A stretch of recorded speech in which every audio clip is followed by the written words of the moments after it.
What was your experience? क्या हुआ था exactly? ഞാൻ പഞ്ച് കൊള്ളുന്നത് ശീലിച്ച ആളാണ്. It was fine. I'm used to getting punched and all. It's not a problem. It was fine. പോലീസുകാർ എന്നെ വലിച്ചഴിച്ചു കൊണ്ടുപോയി. പക്ഷെ ചെവിയിൽ അവർ എന്നോട് പറഞ്ഞു, मैं राजस्थान का हूं, इनको हटाइए. हम सिर्फ वर्दी पहने हैं. दूसरा कह रहा है मैं हरियाणा का हूं, इनको हटाइए. മറ്റൊരാൾ എന്നോട് പറഞ്ഞു, ഞാൻ ഹരിയാനയിൽ നിന്നാണ്, ഇവരെ നീക്കൂ. Even police is not happy about what has happened. നമസ്കാരം. രാഹുൽ ഗാന്ധിയുടെ പ്രസ് മീറ്റിൽ നിന്നുള്ള ദൃശ്യങ്ങളാണ്. ജന്തർ മന്ദിറിലെ വിദ്യാർത്ഥി സമരത്തിന് ഇടയിൽ രാഹുൽ ഗാന്ധിയുടെ പ്രതിഷേധം അദ്ദേഹം നേരിട്ട് പ്രതിപക്ഷ നേതാവ് കോൺഗ്രസ് എന്ന നിലയിൽ അറിയിക്കാൻ അവിടെ പോവുകയും അദ്ദേഹത്തിനെതിരെയും പോലീസിൻ്റെ അതിക്രമം നടക്കുകയും വലിച്ചിഴക്കുകയും ഒക്കെ ചെയ്ത് നമ്മൾ കണ്ടതാണ്.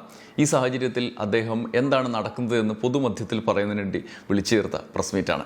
ഈ പ്രസ് മീറ്റിൽ സ്വാഭാവികമായും ഗോദി മീഡിയകളും കുത്തിത്തിരിപ്പ് ചോദ്യങ്ങളും സമരത്തിനെതിരായ ആശയങ്ങളും ഒക്കെ അവതരിപ്പിക്കപ്പെടുന്നുണ്ടായിരുന്നു. ആ വാർത്താ സമ്മേളനം എന്താണ് വാർത്താ സമ്മേളനത്തിൽ നടന്നത് എന്ന് നിങ്ങളെ കൂടി അറിയിക്കാം എന്ന് വിചാരിച്ച് വന്നതാണ് ഈ വീഡിയോയിലൂടെ. ജന്തർ മന്ദിറിലെ വിദ്യാർത്ഥി സമരത്തിനിടെ രാഹുലിൻ്റെ നേതൃത്വത്തിൽ കോൺഗ്രസ് നടത്തിയ പ്രതിഷേധം കൂടി നടന്നതോടെയാണ് സർക്കാർ മുള്ളുമേലായത്.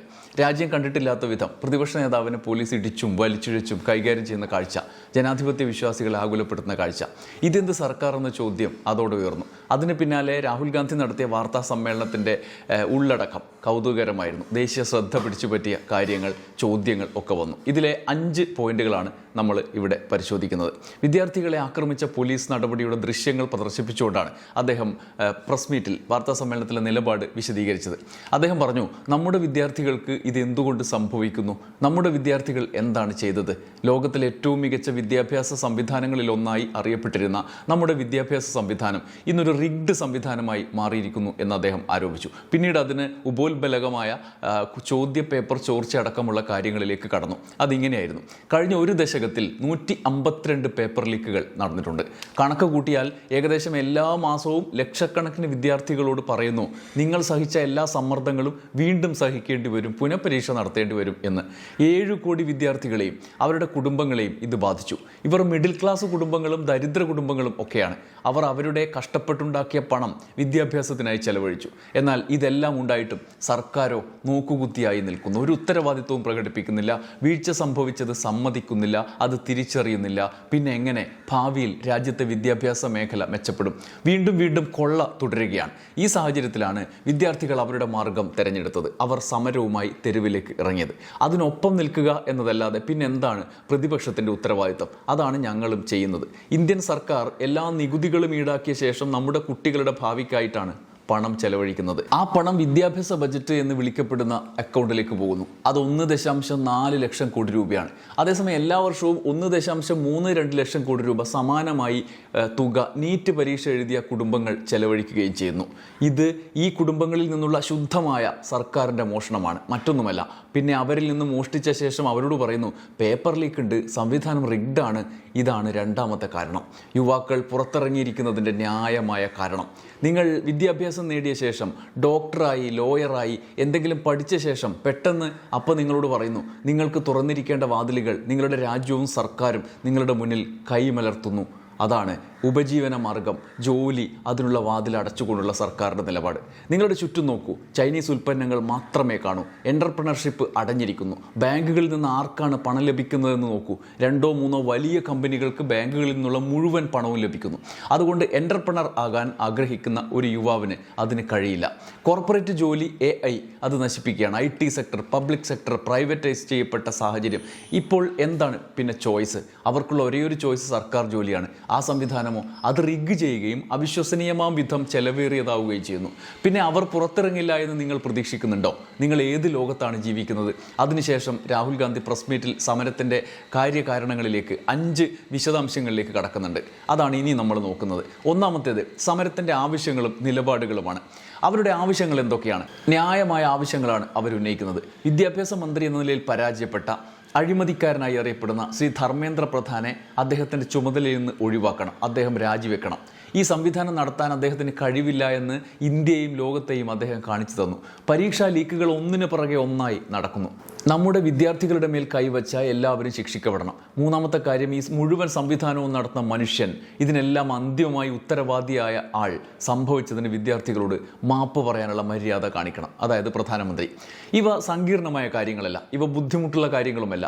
ഈ ജെന്റിൽമാൻ ശ്രീ ധർമ്മേന്ദ്ര പ്രധാൻ ഇന്ത്യയുടെ ഏറ്റവും വലിയ ആസ്തി അക്ഷരാർത്ഥത്തിൽ നശിപ്പിച്ചു. നമ്മുടെ വിജയം എന്ന് വിളിക്കപ്പെട്ടിരുന്നത്, ഇന്ത്യയുടെ ഏറ്റവും മികച്ച കാര്യം എന്ന് വിളിക്കപ്പെട്ടിരുന്നത് നമ്മുടെ വിദ്യാഭ്യാസ സംവിധാനമാണ്. അത് തകർത്തു. അതുകൊണ്ട് ഞങ്ങൾ ആവശ്യങ്ങളെ പൂർണ്ണമായി പിന്തുണക്കുന്നു. വിദ്യാർത്ഥികളുടെ ആവശ്യങ്ങളെ, തെരുവിലുള്ള ഓരോ വിദ്യാർത്ഥിയെയും ഞങ്ങൾ പിന്തുണക്കുന്നു എന്നാണ് രാഹുൽ ഗാന്ധി പറഞ്ഞത്. ഇനി രണ്ടാമത്തെ കാര്യമാണ്, അദ്ദേഹം ചോദ്യോത്തരങ്ങൾക്ക് ഇടയിൽ കൂടി പലവിധ കാര്യങ്ങൾ വാർത്താ സമ്മേളനത്തിൽ പരാമർശിച്ചിട്ടുണ്ട്. നമ്മൾ ഈ വീഡിയോയിൽ പരിശോധിക്കുന്ന രണ്ടാമത്തെ പ്രധാനപ്പെട്ട കാര്യം, അതായത് വിദ്യാർത്ഥികൾ ഉന്നയിക്കുന്ന അവരുടെ പ്രശ്നങ്ങളെക്കുറിച്ചാണ്. അവർ സമരത്തിലേക്ക് നയിക്കപ്പെട്ട പേപ്പർ ലീക്കുകളുടെ വിശദാംശങ്ങൾ മുതൽ തൊഴിൽ മേഖലയുടെ കൊള്ളരുതായ്മ വരെ, കൊള്ള വരെ വിശദീകരിക്കുന്നുണ്ട് രാഹുൽ ഗാന്ധി. ആദ്യത്തേത് പേപ്പർ ലീക്ക് തന്നെയാണ്. കഴിഞ്ഞ 10 വർഷത്തിൽ ഏകദേശം 152 പേപ്പർ ലീക്കുകൾ നടന്നു. യഥാർത്ഥ സത്യം അറിയില്ല, പക്ഷേ പല തവണ പേപ്പർ ലീക്ക് ആയിട്ടുണ്ട്. എന്നാൽ നമുക്കറിയാവുന്നത് 152 പേപ്പർ ലീക്കുകൾ എന്നാണ്. വിദ്യാർത്ഥികൾ തയ്യാറെടുക്കുന്നു, 810 മണിക്കൂർ, 4-5 വർഷം ഒക്കെ കഷ്ടപ്പെടുന്നു. പിന്നെ അവസാന നിമിഷം അവരോട് പറയുന്നു, നോക്കൂ, ആർക്ക് 40 ലക്ഷം രൂപയുണ്ടോ, ആർക്ക് 50 ലക്ഷം രൂപയുണ്ടോ, അവർക്ക് പേപ്പർ വാങ്ങാം, ലീക്കാക്കി തരാൻ ഏജൻസികൾ തയ്യാറ്, പണം കൊടുത്താൽ മതി. അത് പിടിക്കപ്പെടുമ്പോൾ പറയുന്നു പരീക്ഷ റദ്ദാക്കുന്നു, വീണ്ടും നടത്തുന്നു. നിങ്ങളുടെ സത്യസന്ധതയ്ക്കും അധ്വാനത്തിനും ഒരർത്ഥവുമില്ലാതാകുന്നു. അവരോട് കഴിഞ്ഞ 10 വർഷത്തിൽ 152 തവണ ഇത് സർക്കാർ പറഞ്ഞു. 7 കോടി കുടുംബങ്ങളെയും വിദ്യാർത്ഥികളെയും പേപ്പർ ലീക്ക് നശിപ്പിച്ചു. വിദ്യാർത്ഥികൾ ഈ ചോദ്യം ചോദിക്കുന്നു, പേപ്പർ ലീക്ക് ആകുന്നു, 7 കോടി യുവാക്കളുടെ നഷ്ടം സംഭവിക്കുന്നു. എന്നാൽ കഴിഞ്ഞ 10 വർഷത്തിൽ ഒരു കൺവിക്ഷൻ പോലും ഉണ്ടായിട്ടില്ല. ഒരു വ്യക്തിയുടെയും വിശദീകരണം ഉണ്ടായിട്ടില്ല. 0 ആണ് കൺവിക്ഷൻ. അതായത് സർക്കാരിന് ഈ വീഴ്ചയിൽ ഒരു ഉത്തരവാദിത്വമില്ല, അവർ കൈമലർത്തുകയാണ് ഇതെല്ലാം ചെയ്തിട്ട് എന്നാണ്. ഇനി അടുത്ത കാരണം, നമ്മുടെ വിദ്യാഭ്യാസ സംവിധാനം അൺഅഫോർഡബിൾ ആണ്. മിഡിൽ ക്ലാസ്സിനും ദരിദ്രർക്കും ഈ സംവിധാനം സ്വീകരിക്കാവുന്ന അവസ്ഥയിലല്ല. ഇന്ത്യയിലെ സർക്കാർ എല്ലാ വർഷവും വിദ്യാഭ്യാസ ബജറ്റിൽ ഇടുന്ന പണത്തോളം തന്നെ ഒരു നീറ്റ് പരീക്ഷയ്ക്ക് വിദ്യാർത്ഥികളും അവരുടെ കുടുംബങ്ങളും സമാന്തരമായി ചെലവഴിക്കുന്നു. സർക്കാർ രാജ്യത്തെ മുഴുവൻ നികുതി ഈടാക്കുന്നു, GST, ഇൻകം ടാക്സ് എല്ലാം വാങ്ങുന്നു. പിന്നീട് എന്താണ് സംഭവിക്കുന്നത്? ചോദ്യപേപ്പർ ചോർച്ച, പുനഃപരീക്ഷ. ഇത് ഈ രാജ്യത്തെ ഓരോ വിദ്യാർത്ഥിക്കും അപമാനമാണ്, ഓരോ കുടുംബത്തിനും അപമാനമാണ്. ആരാണിവർ? മിഡിൽ ക്ലാസ്സും ദരിദ്രരും. ഇത് സമ്പന്നരുടെ പ്രശ്നമല്ല, അദാനി അംബാനിയുടെ പ്രശ്നമല്ല, മിഡിൽ ക്ലാസിൻ്റെയും ദരിദ്രരുടെയും പ്രശ്നമാണ്. എന്താണ് ഇതിൻ്റെയൊക്കെ തുടർച്ചയായി സംഭവിക്കേണ്ടത്? ഞങ്ങൾ നിങ്ങൾക്ക് ജോലി തരും, ഭാവി തരും എന്നൊക്കെയാണ് രാജ്യത്തിൻ്റെ ഭരണകൂടം അവർക്ക് നൽകുന്ന സന്ദേശം. ഞങ്ങൾ നിങ്ങൾക്ക് ഭാവി തരും എന്നാണ്, ഞങ്ങൾ നിങ്ങൾക്ക് വിദ്യാഭ്യാസം തരും എന്നാണ്, ഞങ്ങൾ നിങ്ങൾക്ക് ആരോഗ്യ സംരക്ഷണം തരും എന്നാണ്. അതാണ് യഥാർത്ഥത്തിൽ രാജ്യത്തിൻ്റെ അടിസ്ഥാനം. എന്നാൽ നമ്മുടെ രാജ്യം എന്താണ് പറയുന്നത്? ഇല്ല, നിങ്ങളിൽ നിന്ന് ഞങ്ങൾ പണം മോഷ്ടിക്കും, ഞങ്ങൾ വിദ്യാഭ്യാസ സംവിധാനത്തെ റിഗ് ചെയ്യും, പിന്നെ എല്ലാ വാതിലുകളും അടക്കും എന്നാണ്. ഇനി രാഹുൽ ഗാന്ധി പറഞ്ഞ മൂന്നാമത്തെ കാര്യം, പ്രധാനമന്ത്രിയുടെ വസതിയിലേക്ക് നടത്തിയ മാർച്ചിനെ കുറിച്ചാണ്. എന്തിനാണ് ആ മാർച്ച് നടത്തിയത്? ഇന്ത്യയിലെ വിദ്യാർത്ഥികൾ റോഡിലാണെങ്കിൽ പ്രതിപക്ഷവും റോഡിലായിരിക്കണം എന്ന് ഞങ്ങൾക്ക് തോന്നി എന്നാണ് രാഹുൽ പറഞ്ഞത്. അതുകൊണ്ടാണ് സമരത്തിന് ഇറങ്ങിയത്. ഞങ്ങളുടെ സ്വാഭാവിക സ്ഥലം പാർലമെൻറ്റാണ്. പ്രധാനമന്ത്രി വസതിയിലേക്ക് പോകുന്നതിന് മുമ്പ് പ്രതിപക്ഷം സ്പീക്കറുടെ അടുത്തേക്ക് പോയിട്ടുണ്ടായിരുന്നു. അദ്ദേഹത്തിൻ്റെ മുറിയിൽ പോയി, ബഹുമാനത്തോടെ പോയി. ഞങ്ങൾ സ്പീക്കറോട് പറഞ്ഞു, ഇത് വളരെ വലിയ വിഷയമാണ്, ഞങ്ങളെ സംസാരിക്കാൻ അനുവദിക്കണം, ഇതിനെക്കുറിച്ച് ചർച്ച ചെയ്യാൻ അനുവദിക്കണമെന്ന്. സ്പീക്കർ പറഞ്ഞു, ഞാൻ സർക്കാരിനോട് ചോദിക്കാം, അതായത് അത് സ്പീക്കറുടെ തീരുമാനമല്ല, അത് സർക്കാരിൻ്റെ തീരുമാനമാണ് എന്ന്. ശരി, ചോദിക്കൂ. ചോദിച്ചതിന് ശേഷം എന്താ സംഭവിച്ചത്? ഒരു ചർച്ചയും ഉണ്ടായില്ല. മുഴുവൻ വിഷയവും അവഗണിക്കപ്പെട്ടു. ധർമ്മേന്ദ്ര പ്രധാൻ ഒരു ചിഹ്നമാണ്. അവരോട് എങ്ങനെ പെരുമാറി എന്നതിനെക്കുറിച്ച് വിദ്യാർത്ഥികൾക്ക് വേദനയുണ്ട്. ആ ചിഹ്നം നീക്കം ചെയ്യപ്പെടണം. വിദ്യാർത്ഥികളുടെ ബഹുമാനാർത്ഥം അയാളെ രാജിവെപ്പിക്കണം. അദ്ദേഹം ഈ സംഭവങ്ങളിൽ തികച്ചും അയോഗ്യനും എല്ലാത്തിനും കൂട്ടുചേർന്ന വ്യക്തിയുമാണ്. അദ്ദേഹത്തിൻ്റെ പശ്ചാത്തലം ഞങ്ങൾക്കറിയാം. അദ്ദേഹം എന്ത് തരം വ്യക്തിയാണെന്ന് ഞങ്ങൾക്കറിയാം. ഇവിടെ ഒരു ചരിത്രമുണ്ട്. വിദ്യാർത്ഥികളെ ഞങ്ങൾ ശ്രദ്ധിക്കുന്നുവെന്നും വിദ്യാർത്ഥികളെ ഞങ്ങൾ ബഹുമാനിക്കുന്നുവെന്നും രാജ്യത്തിന് സന്ദേശം നൽകാൻ തയ്യാറാകണം. അതുകൊണ്ടാണ് ഞങ്ങൾ പ്രധാനമന്ത്രിയുടെ വസതിയിലേക്ക് പ്രതിഷേധവുമായി പോയത്. പറയേണ്ടടുത്ത് പറയാൻ അവസരം കിട്ടാത്തപ്പോൾ പിന്നെ എവിടെയാണ് ഞങ്ങൾ പറയേണ്ടത്? ഓരോ വിദ്യാർത്ഥിയും ഉന്നയിക്കുന്ന ഈ ആവശ്യത്തെ പിന്തുണയ്ക്കാൻ വേണ്ടിയാണ് ഞങ്ങൾ രംഗത്തിറങ്ങിയത്. ഇനി നാലാമത്തെ കാര്യമാണ്, രാഹുൽ സമരം ചെയ്യുമ്പോൾ കേന്ദ്രമന്ത്രി തന്നെ സമരപ്പന്തലിലേക്ക് എത്തിയ സാഹചര്യമുണ്ട്. അതിനെക്കുറിച്ച് രാഹുൽ ഗാന്ധി വിശദീകരിച്ചു. കേന്ദ്രമന്ത്രി ജിതേന്ദ്ര സിംഗ് അവിടെ കാണാൻ വന്നു. അതിന് പിന്നാലെ BJP ഒന്നാകെ രാഹുലിനെ പ്രതിക്കൂട്ടിലാക്കി സമരത്തെ നിർജ്ജീവമാക്കാൻ ശ്രമിച്ച രാഷ്ട്രീയ വ്യാഖ്യാനങ്ങൾ നടത്തിയത് നിങ്ങൾ കണ്ടിട്ടുണ്ടാവും. രാഷ്ട്രീയവൽക്കരിക്കാൻ നോക്കി രാഹുലിനോടുള്ള പതിവ് രീതികളിൽ ഈ സമരത്തെ ഒന്നാകെ ഇങ്ങനെ നടത്തുന്നതാണ്, രാജ്യവിരുദ്ധരാണ്, പാകിസ്ഥാനാണ്, മറ്റേന്നൊക്കെ പറഞ്ഞിട്ടുള്ള പരിപാടികൾ ഒരു ഭാഗത്ത് നടക്കുന്നുമുണ്ട്. ഇതിനെക്കുറിച്ചാണ് അദ്ദേഹം പറയുന്നത്. ഇത്രനാളും അവഗണിച്ച, തല തല്ലിപ്പൊളിക്കാൻ പോലീസിനെ ഇറക്കിയ ഈ സർക്കാരിൻ്റെ പ്രതിനിധിയാണ് ഞങ്ങളെ കാണാൻ വന്നത്. സർക്കാരിന് പെട്ടെന്നൊരു സുപ്രഭാതത്തിൽ ചർച്ച നടത്താൻ തോന്നുകയാണ്. തുടക്കത്തിൽ രാഹുൽ ഗാന്ധി പറയുന്നുണ്ട് പാർലമെൻറ്റിൽ ചർച്ചയ്ക്കുള്ള അവസരം തേടിയപ്പോൾ സ്പീക്കറുടെ നിലപാട് എന്താണെന്ന്. അതിനുശേഷം ആ കാരണം കൊണ്ടാണ് പിന്നീട് പ്രധാനമന്ത്രിയുടെ വസതിയിലേക്ക് സമരം നടത്തിയത് എന്ന് അദ്ദേഹം പറയുന്നുണ്ട്. ഇപ്പോൾ ജിതേന്ദ്ര സിംഗ് മന്ത്രി ഈ സമരം പ്രധാനമന്ത്രിയുടെ വസതിയിലേക്ക് സമരം നടന്നതിന് ശേഷം വന്ന് പറയുകയാണ് ഞങ്ങൾക്ക് ചർച്ച നടത്താമെന്ന്. അതിനെക്കുറിച്ചാണ് രാഹുൽ വിശദീകരിക്കുന്നത്. ജിതേന്ദ്ര സിംഗ് ഞങ്ങളെ കാണാൻ വന്നു. ജിതേന്ദ്ര സിംഗ് ഈ ചർച്ചയിൽ അപ്രസക്തനാണ്. അതായത് വിദ്യാർത്ഥികൾക്ക് വ്യക്തമായ ആവശ്യങ്ങൾ അവിടെയുണ്ട്. ഒന്ന്, ധർമ്മേന്ദ്ര പ്രധാൻ്റെ രാജി. 2, വിദ്യാർത്ഥികളെ ആക്രമിച്ച എല്ലാവരും ശിക്ഷിക്കപ്പെടണം. 3, പ്രധാനമന്ത്രി വിദ്യാർത്ഥികളോട് മാപ്പ് പറയണം. ഇത് ജിതേന്ദ്രകുമാറിന് എങ്ങനെ പരിഹരിക്കാൻ കഴിയും? അദ്ദേഹത്തിന് തോന്നുന്ന ഏത് ഭാവനയും കാണാൻ അദ്ദേഹത്തിന് സ്വാതന്ത്ര്യമുണ്ട്. ഞങ്ങളെ കണ്ടുപോയതിനു ശേഷം അദ്ദേഹത്തിന് എന്തും പറയാനുള്ള സ്വാതന്ത്ര്യമുണ്ട്. അതിനെക്കുറിച്ച് ഞങ്ങൾ യഥാർത്ഥത്തിൽ ഓർക്കുകയോ വിഷമിക്കുകയോ ചെയ്യുന്നില്ല. ഇനിയാണ് ഈ ചർച്ചകളിലെല്ലാം ശ്രദ്ധേയമായ മറ്റൊരു കാര്യം. രാജ്യത്ത് ചരിത്രത്തിലില്ലാത്ത വിധം പ്രതിപക്ഷ നേതാവിനെ പോലീസ് ഇടിക്കുകയും വലിച്ചിഴക്കുകയും ചെയ്ത സംഭവം. രാഹുൽ ഗാന്ധി അതിനെക്കുറിച്ച് ഈ പ്രസ് മീറ്റിൽ വിശദീകരിച്ചു. പോലീസ് രാഹുൽ ഗാന്ധിയോട് പെരുമാറിയതിനെക്കുറിച്ച് അദ്ദേഹം പറഞ്ഞു.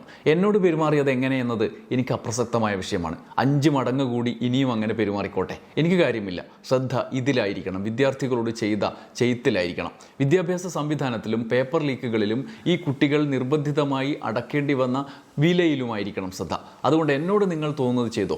5 മടങ്ങ് 10 മടങ്ങ് എനിക്ക് കാര്യമില്ല. വാസ്തവത്തിൽ എനിക്കത് ഇഷ്ടമാണ്. കാരണം അതിൽ നിന്ന് ഞാൻ പാഠങ്ങൾ പഠിക്കുന്നു. ഞാൻ പഞ്ച് കൊള്ളുന്നത് ശീലിച്ച ആളാണ്. सर, कल जिस तरह से प्रोटेस्ट पे हमने देखा, आपको पंच भी किया गया, आपको मारा भी गया. What was your experience? क्या हुआ था exactly? It was fine. I'm used to getting punched and all. It's not a problem. It was fine. എൻ്റെ ജോലി ഇന്ത്യയിലെ ജനങ്ങളുടെ ഇച്ഛയെ പ്രകടിപ്പിക്കുക എന്നതാണ്. അത് വിദ്യാർത്ഥികളുടെ ഇച്ഛയായാലും യുവാക്കളുടെ ഇച്ഛയായാലും കർഷകരുടെ ഇച്ഛയായാലും.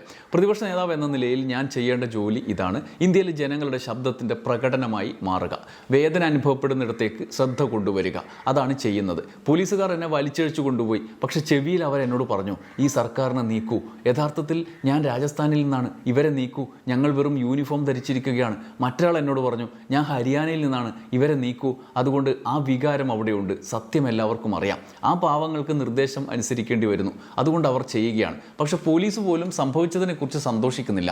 ബുദ്ധിമുട്ടുള്ള പോലീസുകാർക്ക് തോന്നുന്നു ഇത് നമ്മുടെ രാജ്യത്തിൻ്റെ ഭാവിക്കെതിരെ ചെയ്ത കുറ്റകൃത്യമാണ് എന്ന്. നാം സ്നേഹിക്കുന്ന ജനങ്ങൾക്കെതിരെ ചെയ്ത കുറ്റകൃത്യം. അവർക്ക് ഇതിൽ അവരുടെ കുട്ടികളെ കാണാൻ കഴിയും. मैं राजस्थान का हूं, इनको हटाइए. हम सिर्फ वर्दी पहने हैं. दूसरा कह रहा है मैं हरियाणा का हूं, इनको हटाइए. तो that sentiment is there and सच्चाई एवरीबॉडी नोस. ओके, उन बेचारों को मतलब ऑर्डर एक्सेप्ट करना पड़ता है तो वो करने हैं. But even police is not happy about what has happened. Sensible police people feel that this is a crime that has been done to the future of our country. This is a crime that is being done to the people we love. They can see their children in this. അതാണ് രാഹുൽ അതിനെക്കുറിച്ച് വിശദീകരിച്ചത്. സമരത്തിൽ പ്രതിപക്ഷത്തിൻ്റെ ഇടപെടൽ കൂടി ആയതോടെ പാർലമെന്റിൽ ചർച്ച നടത്തി പ്രശ്നം പരിഹരിക്കാൻ ഒരു ശ്രമം നടത്തി കേന്ദ്ര സർക്കാർ. എന്നാൽ പ്രതിപക്ഷം സമരത്തിലേക്ക് ഇങ്ങോട്ട് കടന്ന് വന്നതാണ്.